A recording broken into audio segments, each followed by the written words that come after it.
एक बार एक दार्शनिक से एक ने पूछा, समाज में सबसे ज्यादा आवश्यकता किन चीजों की है? दार्शनिक ने कहा, अन्न।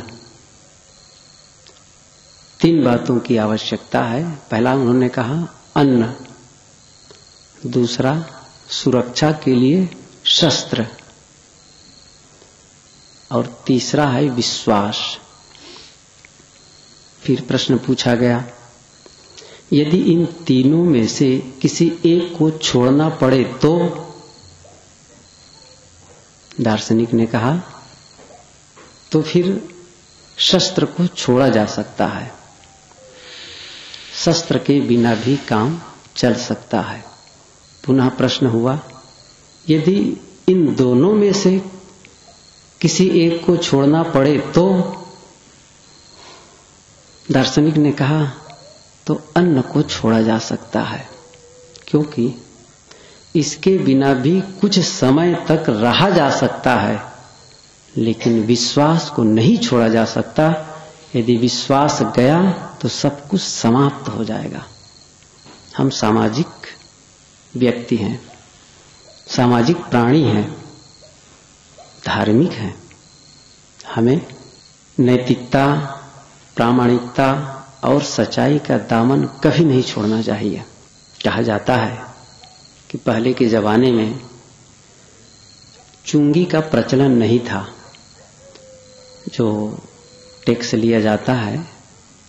आजकल तो वो बैरियर लगा करके टैक्स लेना बंद हो गया है, उसका ढंग बदल गया है। तो पहले चुंगी का प्रचलन नहीं था। व्यापारी स्वयं वहां जाकर जो उनको लगता था कि ये हमको देना चाहिए, स्वयं जाकर दे आता था वहां के शासक को। समय बीतता चला गया, विश्वास था, लोग दे देते हैं। लेकिन कुछ व्यापारियों के मन में कुटिलता आई और वो टैक्स देना बंद कर दिए। और जब टैक्स देना बंद कर दिया गया, तभी से जगह जगह चुंगी का प्रचलन शुरू हो गया। विश्वास खो दिया। ये चुंगी नहीं दे रहे हैं, विश्वास था कि ये जो कमाते हैं, जो इनको आमदनी होती है, उसके आधार पर हमें वो टैक्स दे देते हैं। इस विश्वास पर कोई प्रतिबंध नहीं था। विश्वास खोया और फिर टैक्स लगाने का प्रतिबंध शुरू हो गया। विश्वास, सत्य और विश्वास, असत्य और अविश्वास, इन दोनों का गहरा संबंध है। सत्य और विश्वास, असत्य और अविश्वास। सत्य जब डिगता है तब अविश्वास शुरू हो जाता है। कहना चाहिए कि जब हम झूठ बोलने लगते हैं, वहीं से अविश्वास शुरू हो जाता है। आप लोग सुने होंगे उस भेड़िए की कहानी, उस चरवाहे की कहानी, जो गांव वालों को पुकारा कि भेड़िया आया, भेड़िया आया, भेड़िया आया, भेड़ चराने वाला। और भेड़िया आया नहीं था, बस यूं ही चिल्लाया, भेड़िया आया, भेड़िया आया। आए गांव के लोग, चलो बचाओ, भले इसकी रक्षा के लिए गए। तो गांव वालों को देख करके वो चरवाहा हंसने लगा।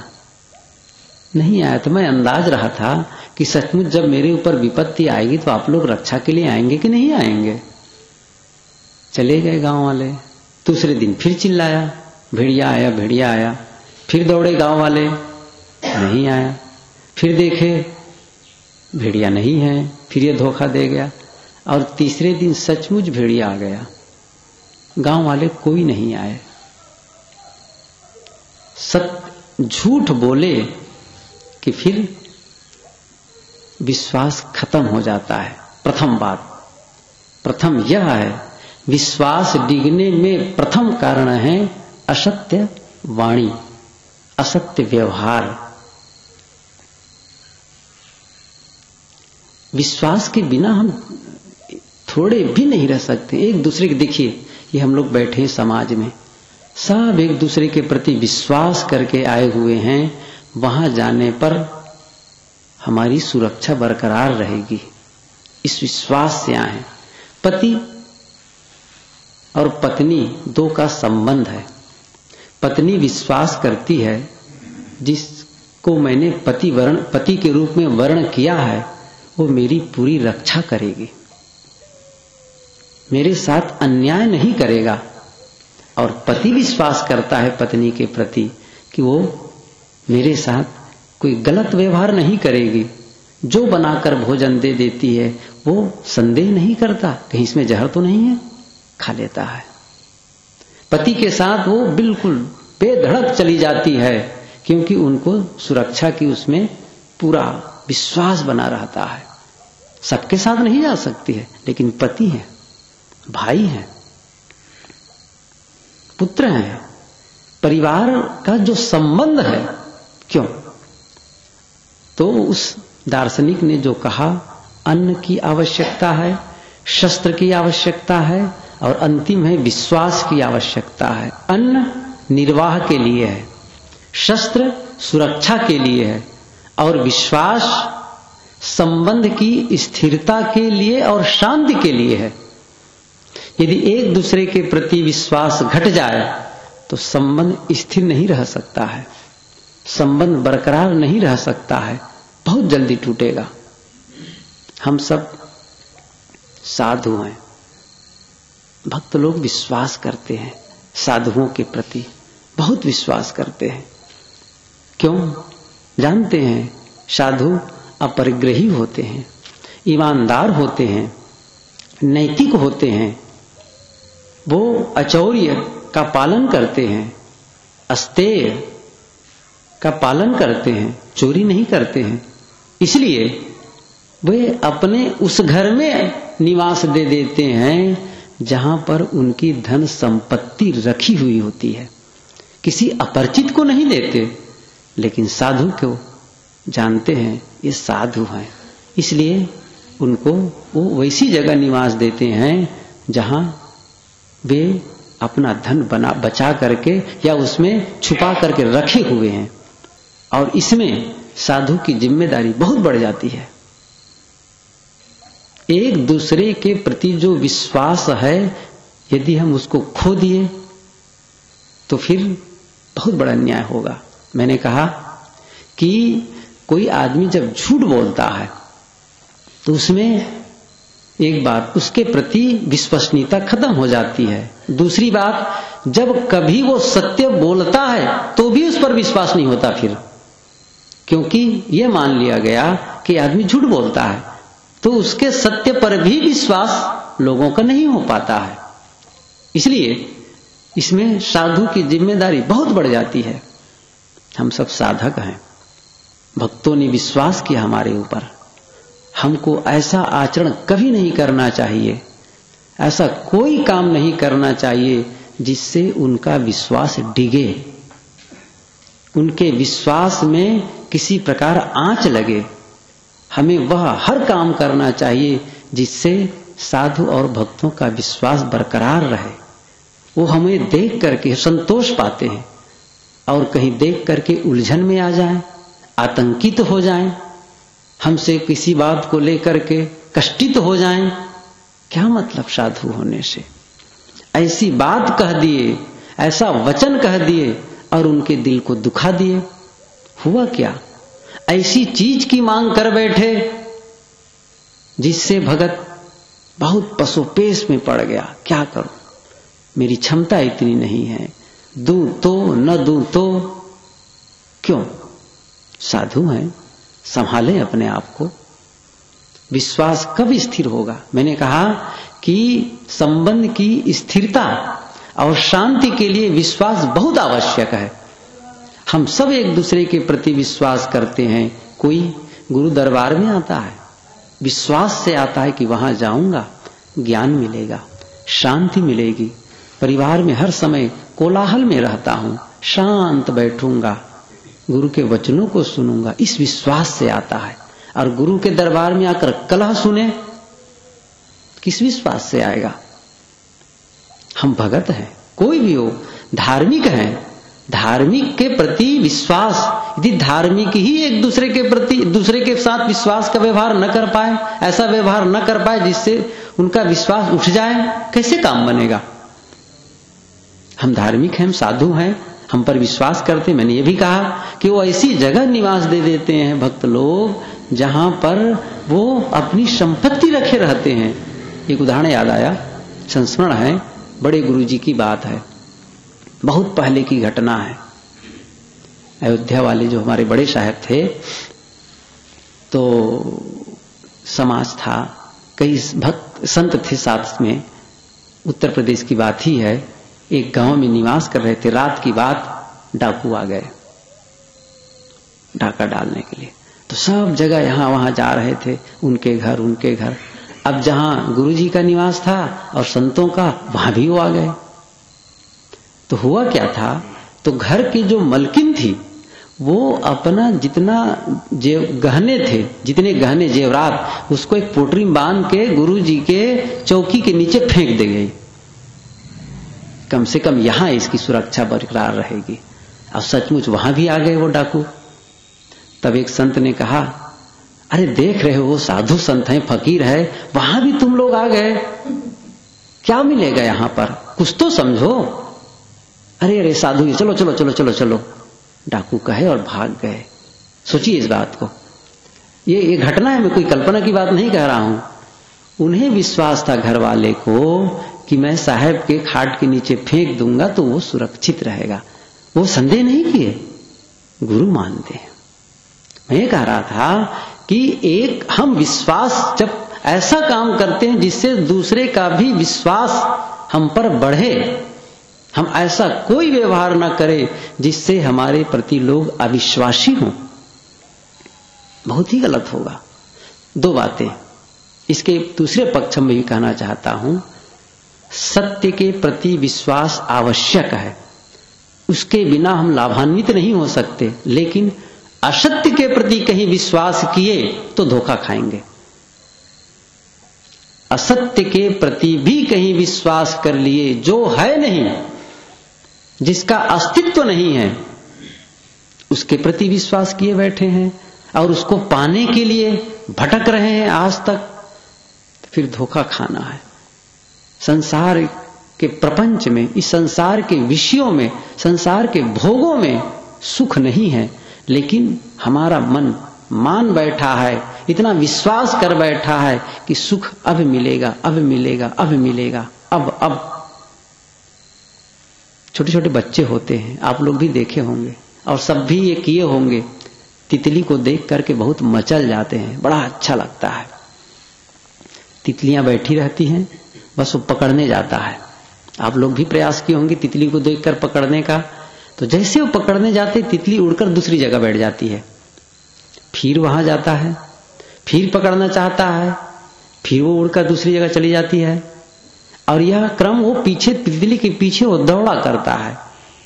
समझदार आदमी खड़ा रहता है, बेटा क्यों तितली के पीछे दौड़ रहे हो, वो हाथ आने वाली नहीं है। हंसता है समझदार आदमी। ज्ञानी हम लोगों की मूर्खता पर हंसता है, जो कभी हाथ आने वाली नहीं है, जिस सुख के पीछे भटक रहे हो, उसको पकड़ना चाहते हो, अब उसके पीछे दौड़े जा रहे हो। गलत पर विश्वास करेंगे तो धोखा खाएंगे। परमात्मा मिलेगा, विश्वास किए बैठे हैं, आज नहीं मिला कल मिलेगा, कम से कम, अरे भाई जीते जी नहीं मिलेगा तो मरने के बाद तो मिलेगा, दिढ़ाया जा रहा है, धोखा खाएंगे। और मैं ये कह रहा था कि सत्य के असत्य में विश्वास करके धोखा खाएंगे, लेकिन सत्य में भी विश्वास न करें तब भी धोखा खाएंगे, तब पूरा लाभ नहीं मिलेगा। अब जैसे यहां आ गए, कहां है ये? कबीर आश्रम।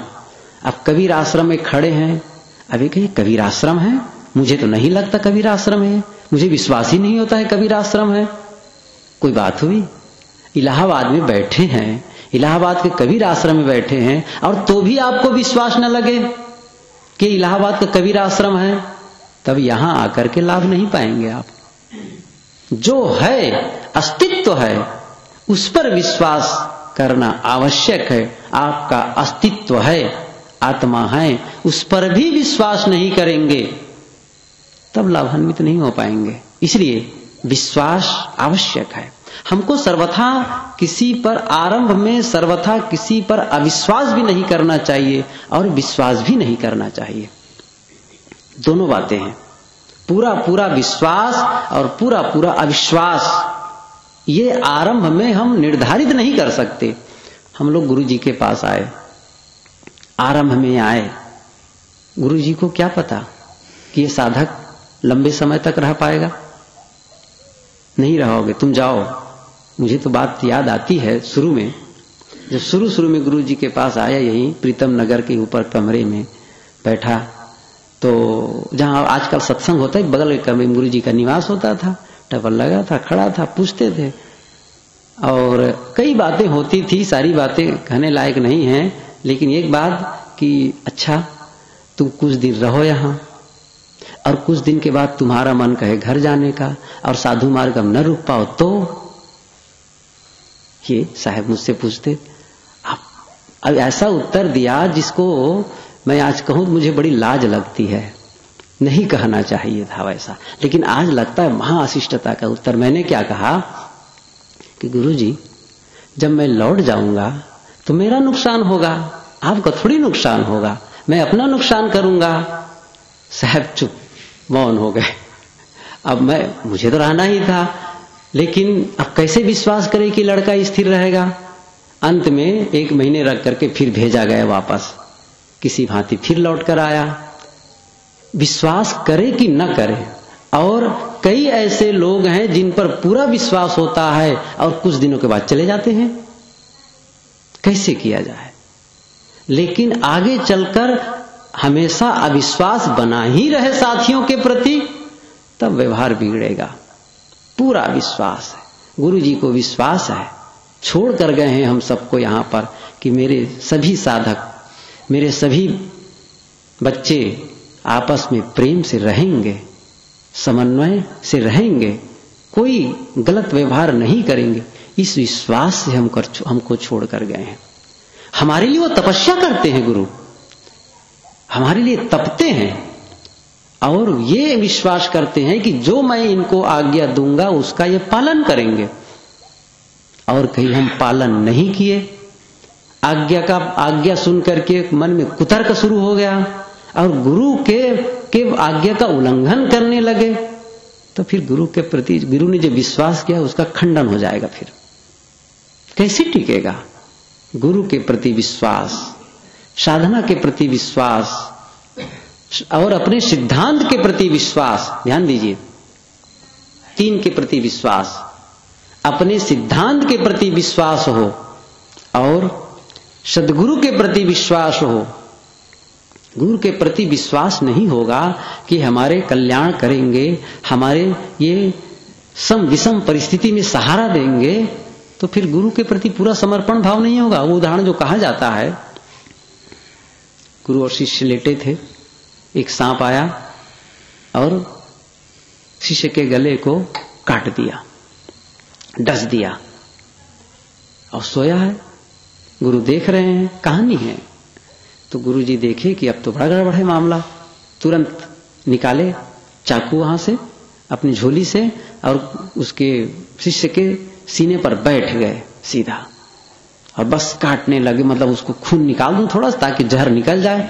अब जैसे सीने पर बैठे, शिष्य की आंखें खुल गई, देखे गुरुजी बैठे, फिर आंखें ढक ली। अब पूरा वो निकाला, खून निकाला, सब ठीक हुआ, बच गए। गुरुजी ने पूछा, तुम्हारे सीने पर बैठा, गले पर छुरी चलाया, तुम चुपचाप लेटे रहे? कहा, गुरुदेव आप जब मेरे सीने पर बैठ गए और छुरी चला रहे थे तब मैं समझ गया जरूर आप मेरा हित करते होंगे, तभी ऐसा कर रहे हैं, मुझे क्या चिंता थी आपके रहते। यह समर्पण भाव जब तक गुरु के प्रति नहीं होगा, पूरा लाभान्वित नहीं हो सकते। हमें अपनी साधना पर विश्वास नहीं होगा कि मैं जो साधना कर रहा हूं इसमें मैं सफल होऊंगा, तो भी काम नहीं बनेगा। अपने सदाचार पर विश्वास न हो, अपनी नैतिकता पर विश्वास न हो, खाक के हम साधक हैं? कौन सी साधना कर रहे हैं फिर? हमें अपने आप पर विश्वास करना चाहिए। विज्ञान के बड़े बड़े वैज्ञानिक हुए हैं, उन्होंने जो अनुसंधान किया, खोज किया है, इतना उनके प्रति अटल विश्वास होता था कि बहुत बड़े रिस्क ले लेते थे वो। एक उदाहरण, जब हम लोग पढ़ते थे, विज्ञान का छात्र रहा, तो जिस विद्यालय में पढ़ता था विज्ञान प्रदर्शनी लगी थी, तो विज्ञान प्रदर्शनी के उद्घाटन में एक दूसरे विद्यालय का प्रिंसिपल आया था। वो बिल्कुल दृश्य अभी भी मुझे दिखता है। बहुत साल पहले उस विद्यालय में, अभी 2 साल पहले, 1.5 साल पहले, उसी विद्यालय में जहां मैं पढ़ा, गुरुजी का प्रवचन हुआ। मैं अपने साथियों से कहता था 30 साल बाद आज इस विद्यालय को देखा, और वो बच्चे पढ़ते होंगे जिनका जन्म नहीं था, बल्कि वो शिक्षक भी हो गए होंगे। कोई नहीं उस समय, जब मैं पढ़ता था उस समय का, तो वही प्रवचन भी हुआ उस विद्यालय में, पीच गैलरी में। तो हमारे यहाँ जो विज्ञान की प्रदर्शनी लगी थी, उसके उद्घाटन में आए थे। तो वो जो आरंभ में जो प्राचार्य बोल रहे थे, उद्घाटन में आए हुए अध्यक्ष थे, उन्होंने एक बहुत बढ़िया उदाहरण बताया। कहा ऐसे ही विज्ञान की प्रदर्शनी लगी थी। उस विज्ञान की प्रदर्शनी के लिए जगदीश चंद्र बोस, बहुत प्रसिद्ध वैज्ञानिक हैं, जगदीश चंद्र बसु आए हुए थे। और वो क्या किए, एक विज्ञान की सत्यता को बताने के लिए, उसकी प्रामाणिकता सिद्ध करने के लिए कि विज्ञान ने कैसे लोगों को, विज्ञान की देन क्या है, और उन्होंने वस्तुओं की शक्ति को कैसे खोज निकाली है, और उसको कैसे लोगों के सामने प्रस्तुत करके उसका लाभ दिलाया है, इस बात को प्रमाणित करने के लिए बताया कि कैसे वस्तुओं में शक्ति होती है। एक नन्हा सा पौधा था गमला में, छोटे छोटे पत्ते, हरे हरे पत्ते, कोमल पत्ते, छोटा सा नन्हा सा पौधा था, और एक डिब्बा में पोटेशियम साइनाइड रखा था।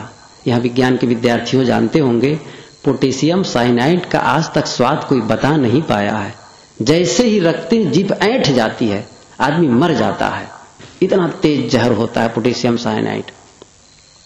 वो बताने के लिए कि ये जहर है, इसका प्रभाव कैसे होता है, वहां से पोटेशियम साइनाइड को मुट्ठी में उठाया और उस पौधे पर डाला। देखो, ये बताया फिर ये पोटेशियम साइनाइड है, जैसे मैं इस पौधे पर डालूंगा उसका प्रभाव ऐसा है कि पौधा तुरंत मर जाएगा।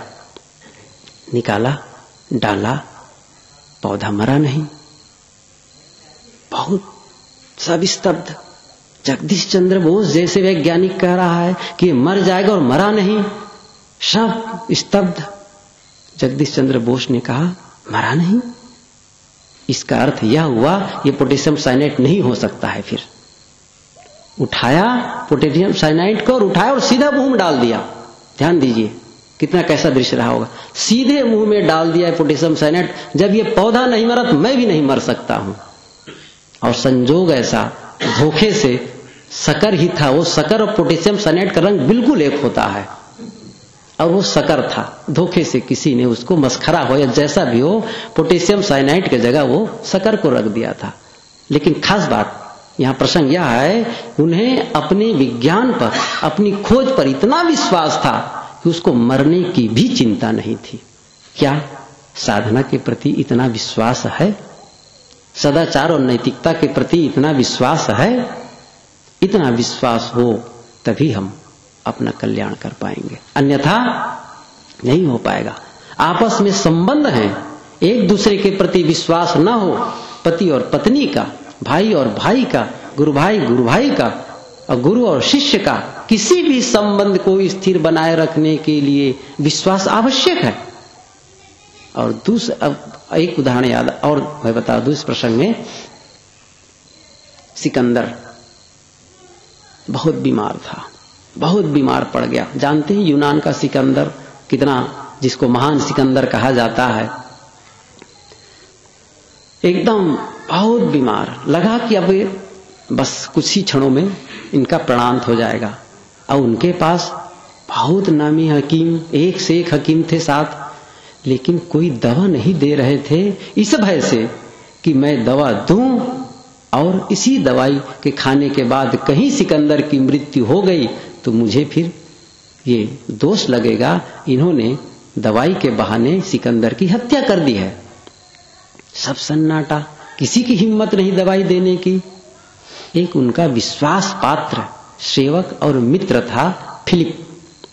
उन्हें भी संदेह था, मैं दवा बनाऊं और दवा यदि कहीं फायदा न करके कहीं नुकसान कर गई और कहीं सिकंदर का देहावसान हुआ तो फिर सारा दोष मेरे ऊपर आएगा। लेकिन सिकंदर तड़फ रहा था, वो सह नहीं पाया अपने स्वामी की इस तड़फन को। कहा, स्वामी आप थोड़ा धीरज रखिए, मैं दवा बना के लाता हूं, जल्दी ही आप ठीक हो जाएंगे। विश्वास था सिकंदर को उनके प्रति कि फिलिप उनका विश्वास पात्र सेवक है और वो दवा के वो चला गया और वो दवा के इंतजार में रह गया। वो दवा बनाने फिलिप चला गया और उसी समय जब फिलिप दवा बनाने के लिए बाहर गया, ठीक उसी समय एक उनके अधिकारी ने पत्र लाकर सिकंदर को दिया और उस पत्र में लिखा था, फारस का बादशाह आपको विष देकर मारने के लिए षड्यंत्र रचा है और इसके लिए फिलिप को तैयार किया है और उसके बदले में उसको आधा राज्य और राजकुमारी की डोली देने वाला है। सोचिए अब आप, जिस प्रकार फिलिप ने ये व्यग्रता दिखाई थी दवा बनाने के लिए अपने से, तो सर्वथा उस पर संदेह हो सकता है कि निश्चित है ये जरूर मुझे मारने के लिए दवाई बनाने चला गया है। लेकिन सिकंदर निश्चिंत था, उनके प्रति पूरा विश्वास था। कुछ ही देर के बाद फिलिप दवाई बना करके लाया और बस वो ले लिया सिकंदर उस प्याली को, कटोरे को, और एक हाथ में उस कटोरे को मुंह में लगाया और जो पत्र को तकिया के नीचे वो चुपचाप रखा था उस पत्र को निकाला एक हाथ से और फिलिप के हाथ में थमाया और बड़ी निश्चिंतता पूर्वक वो दवाई को नीचे निकल गया और दवाई को पी रहे हैं इधर, और वो पत्र पढ़ रहा है। अब इधर लिखा है ये सब कि वो इस प्रकार से वो जहर दिया गया, वो किया गया है। उफ, इतना सन्नाटा, फिलिप के आंखों में आंसू आने लगे। सोचिए कैसा दृश्य रहा होगा। उधर सिकंदर दवाई पी रहा है और इधर उसमें ये संदेह बताया जा रहा है कि फिलिप जहर दे रहा है सिकंदर को। फिलिप ने कहा, सरकार, हुजूर, मैंने अपने जानते बहुत सही दवाई दी है, कोई षड्यंत्र है ये, किसी ने मुझे फंसाने के लिए ये अभियोग लगाया, ये षड्यंत्र किया है, ये ऊपर वाले ही साक्षी हैं, मैंने कोई गलती आपके साथ नहीं की, कोई विश्वासघात नहीं किया है। हुआ क्या, कुछ ही देर के बाद सचमुच दवाई का चमत्कारी प्रभाव हुआ और सिकंदर धीरे धीरे ठीक होने लग गए, पूरे ठीक हो गए। सिकंदर ने कहा, प्यारे मेरे प्राणदाता, तुम चिंता क्यों करते हो? यदि तुम्हारे ऊपर मुझे संदेह होता, अविश्वास होता, तो मैं दवाई ही नहीं पीता। विश्वास का फल कैसा होता है? जिनके प्रति विश्वास होता है कि ये मेरी रक्षा करेंगे, सब कुछ सौंप देता है। विश्वास डिगा, बचा क्या फिर? इसलिए हम सब ऐसा कुछ काम कर जाएं, ऐसा कुछ करें, ऐसी कुछ प्रामाणिकता सिद्ध करें, ऐसी नैतिकता का पालन करें, ऐसी सच्चाई का पालन करें, ऐसी ईमानदारी का पालन करें, ताकि हमें लोग जो धार्मिक कह रहे हैं उन्हें लग सके कि सचमुच ये एक धार्मिक व्यक्ति है, ये एक सत्संगी है, ये एक साधक है। साधक के प्रति विश्वास जो लोगों का है उसको हमें बरकरार रखना है। सत्संगी के प्रति जो लोगों के मन में विश्वास है उसे बरकरार रखना है। और अंतिम बात है विश्वास। मैंने कहा था बीच में कि विश्वास दिखता है झूठ से, विश्वास दिखता है चरित्रहीनता से। यदि हमारा चरित्र गलत है तो भी विश्वास नहीं होगा। चाहे जितनी योग्यता हम में हो और चरित्र सही नहीं है तो फिर विश्वास नहीं किया जा सकता है। ज्ञान है, वक्तव्य है, लेखन की क्षमता है, सब कुछ बढ़िया है, बहुत बढ़िया है, लेकिन यदि चरित्र सही नहीं है तो भी विश्वास नहीं किया जा सकता है। इसलिए हमें चरित्रवान होना है, ईमानदार होना है और साथ साथ एक दूसरे के प्रति विश्वास होना है। और मैंने ये भी कहा, गलत के प्रति यदि विश्वास करेंगे तो भी धोखा खाएंगे।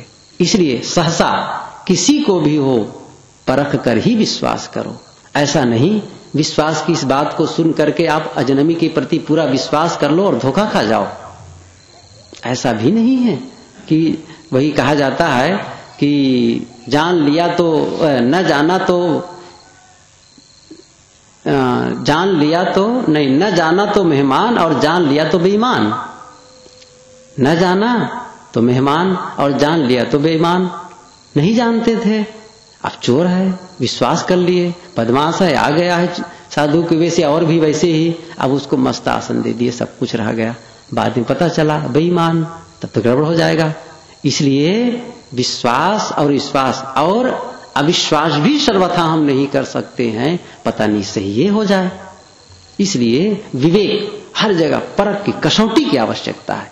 बिना परखे हम सत्य के धरातल में नहीं पहुंच सकते हैं। इसलिए व्यवहार की मधुरता के लिए, साधना में शांति पाने के लिए हमें एक दूसरे के प्रति विश्वास को जगाना होगा और साथ साथ हमें आत्मविश्वास, खास बात है, साधना के प्रति विश्वास, सत्य के प्रति विश्वास कि मैं साधना में सफल होऊंगा। यह जब तक विश्वास नहीं होगा हम आगे नहीं बढ़ सकते। हम सब साधक हैं, यहाँ कोई अलग नहीं है। चाहे वो साधु के कपड़ा पहना हो, चाहे वो गृहस्थ का कपड़ा पहना हो, सब साधक हैं। साधक का ये नैतिक दायित्व है, अपनी नैतिकता को मजबूत करें, सच्चाई को मजबूत करें और इसी से हम जो लोग हम पर विश्वास कर रहे हैं उस विश्वास को बरकरार रख सकेंगे। बस साहेब।